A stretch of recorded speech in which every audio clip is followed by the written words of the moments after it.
Vamos direto ao ponto. O mercado não recompensa apenas quem é tecnicamente excelente no que faz. Ele recompensa, na verdade, quem sabe se posicionar.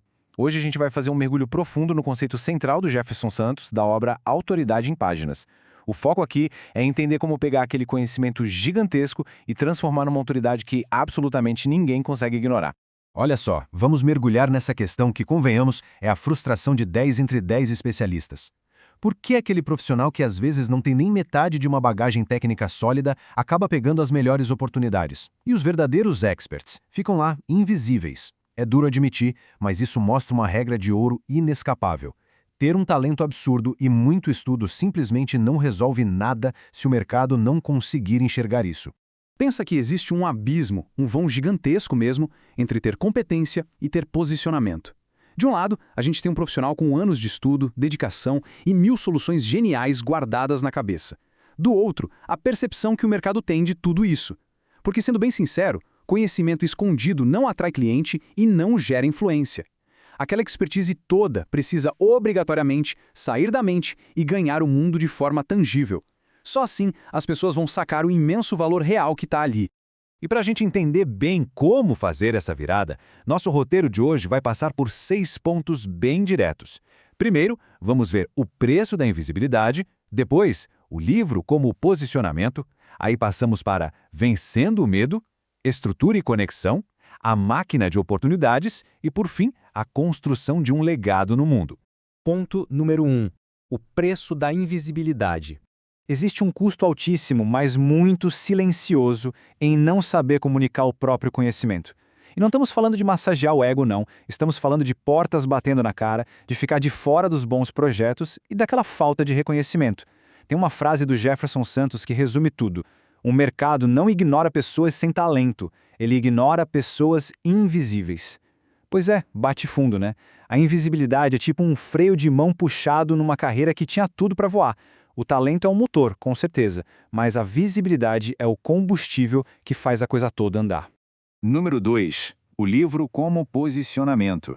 Aqui a gente entra na grande solução. Publicar um livro, não como um projetinho de fim de semana, mas como uma baita estratégia premium de longo prazo. É o que separa de fato um profissional comum de quem dita as regras do jogo. Mas espera aí, precisamos alinhar o que é autoridade. Autoridade é a percepção de valor e consistência. A gente confunde muito isso com fama, ou com aquela chuva de seguidores nas redes sociais, que costuma ser uma tensão super passageira e frágil. Autoridade real é credibilidade profunda. É quando alguém fala de um tema e o nome do especialista vem na cabeça das pessoas na mesma hora. E olha como essa sacada muda completamente a dinâmica. Quem escreve um livro deixa de disputar atenção e começa a construir autoridade. Imagina só parar de brigar por migalhas de curtidas num feed altamente competitivo e, em vez disso, fincar uma bandeira num terreno sólido de respeito. O livro, seja ele físico ou digital, funciona como um super cartão de visitas, comunicando na hora que teve pesquisa, tempo e muita profundidade envolvida. Passo 3. Vencendo o medo. Claro que, entre ter a ideia e ter o livro pronto, tem um muro gigante no meio do caminho. A tal da síndrome do impostor e o perfeccionismo exaustivo são forças que simplesmente paralisam mentes geniais. O ponto crucial aqui é o seguinte: ninguém, absolutamente nenhum grande autor, começou 100% pronto. A verdade nua e crua é que o medo mata muito mais livros do que a falta de talento. Ficar de braços cruzados esperando a inspiração perfeita ou tentar escrever a frase impecável de primeira é uma armadilha fatal. A escrita só melhora com a prática diária. A primeira versão vai ser imperfeita, e tudo bem. O que vira o jogo é agir, mesmo com aquele friozinho na barriga. Tópico 4. Estrutura e conexão. Tá, digamos que a barreira do medo foi vencida. Como é que se desenha uma mensagem que não seja só um repasse de informação chata, mas que realmente grude na cabeça de quem lê? O primeiro passo é encontrar a própria voz. Tentar imitar o estilo genérico de alguém famoso é a receita mais rápida para o esquecimento. A conexão humana só rola de verdade através da autenticidade.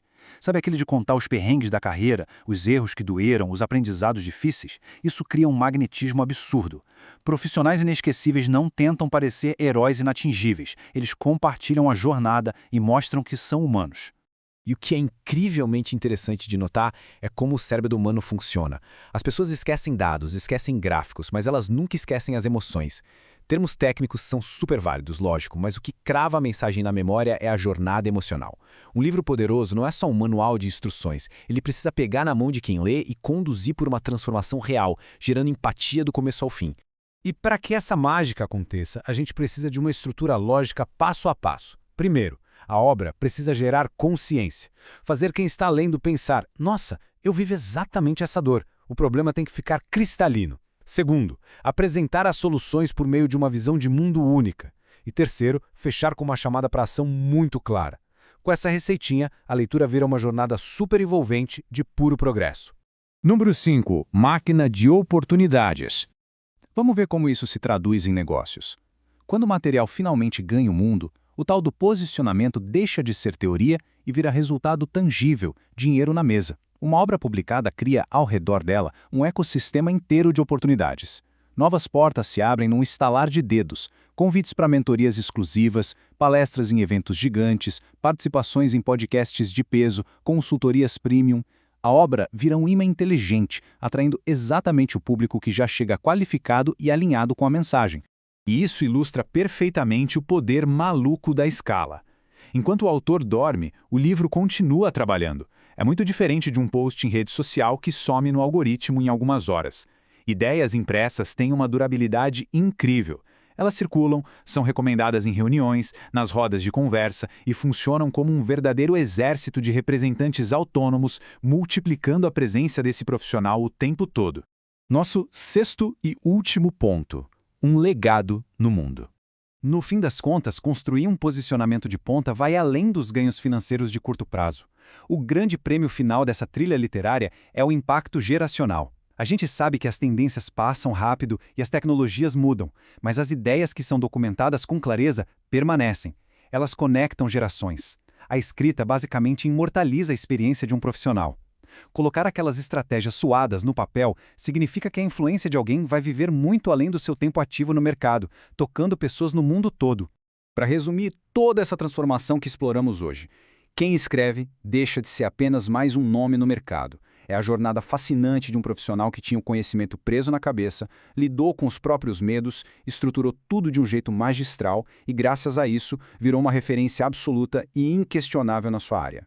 E para fechar nossa análise, deixa uma reflexão bem direta. Depois de entender o custo gigante do silêncio e de ver como construir uma verdadeira máquina de influência através da escrita, será que toda essa expertise fantástica vai continuar escondida na invisibilidade ou vai finalmente assumir a posição de liderança que o mundo espera?